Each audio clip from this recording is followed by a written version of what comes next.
Assalamualaikum warahmatullahi wabarakatuh. Halo semuanya, perkenalkan nama saya Sri Wulandernisi. Saya dari program studi manajemen bisnis kelas MB6C dengan nomor induk mahasiswa 2005-17-1081. Baik, di sini saya akan mengerjakan soal ujian praktek riset pemasaran dari Bapak Agus Edi Rengguti, SE MSI. Soal yang pertama yaitu analisislah data-data penjualan HP berikut dengan menggunakan ANOVA 1 faktor dengan SPSS. Berikut adalah data-data untuk memindahkan ke SPSS. Baiknya kita pindahkan terlebih dahulu ke Excel biar memudahkan kita ya teman-teman. Berikut yang sudah saya kerjakan. Ada merek, penjualan, klasifikasi, merek, Samsung, Oppo, Vivo, dan Lenovo. Untuk itu tinggal kita pindahkan saja teman-teman. Lalu kita copy. Lalu di sini buka variable view, name-nya X, Y. Untuk labelnya kita buat merek dan di Y-nya penjualan. Untuk desimalnya kita rendahkan menjadi 0 dan penjualannya juga. Langsung kita masuk ke data view. Data yang tadi kita copy, kita masukkan. Dan analisis, buka complement dan one way ANOVA.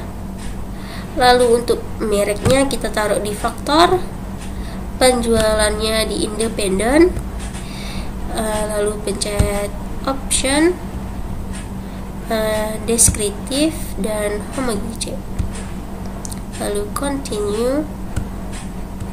Lalu buka pause, lalu checklist 2K, lalu continue, lalu OK.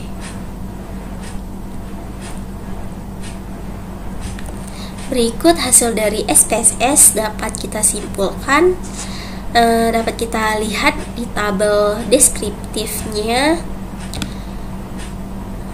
bahwa Samsung memiliki rata-rata penjualan tertinggi yaitu 45,30.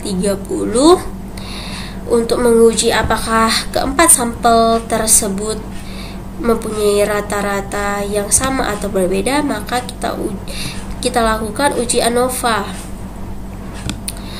Berdasarkan output ini signifikasinya yaitu 0,009, di mana ini adalah lebih kecil dari 0,05, sehingga dapat disimpulkan bahwa rata-rata dari keempat penjualan merek tersebut adalah berbeda secara signifikansinya. Selanjutnya, untuk mencari jawaban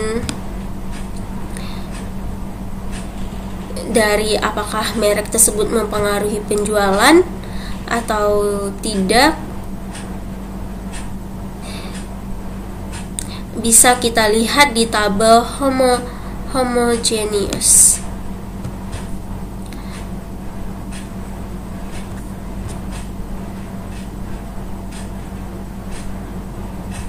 Yaitu Lenovo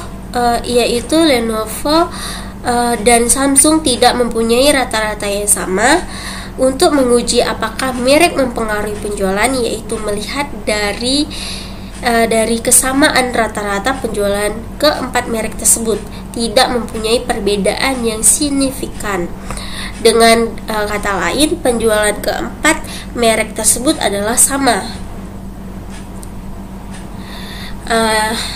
Dari data yang kita lihat berikut dapat kita simpulkan dalam riset ini hanya rata-rata penjualan Samsung dan Lenovo yang berbeda, sedangkan dari penjualan merek handphone yang lainnya adalah sama.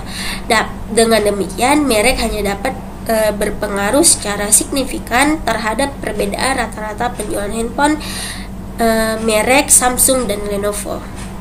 Nah, selanjutnya kita akan menjawab soal nomor 2, yaitu melakukan uji korelasi antara Y dengan X1 dan melakukan uji regresi berganda untuk melihat pengaruh X1 atau X2 terhadap Y dari data berikut. Sama juga seperti yang nomor 1, untuk memudahkan kita di SPSS-nya, sebaiknya kita masukkan dulu data-data berikut ke Excel, teman-teman.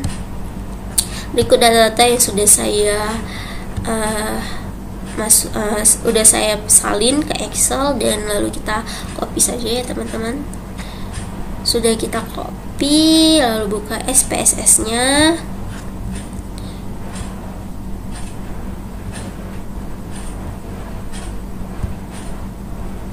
Dan buka variable view, lalu di sini kita buat X1, di sini X2,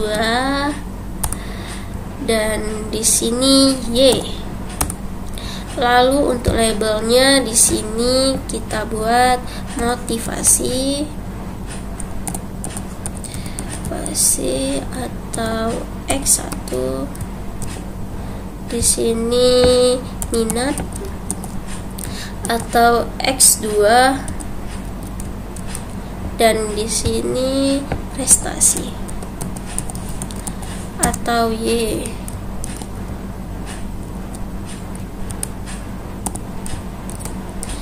Dan untuk desimalnya semuanya kita rendahkan menjadi 0.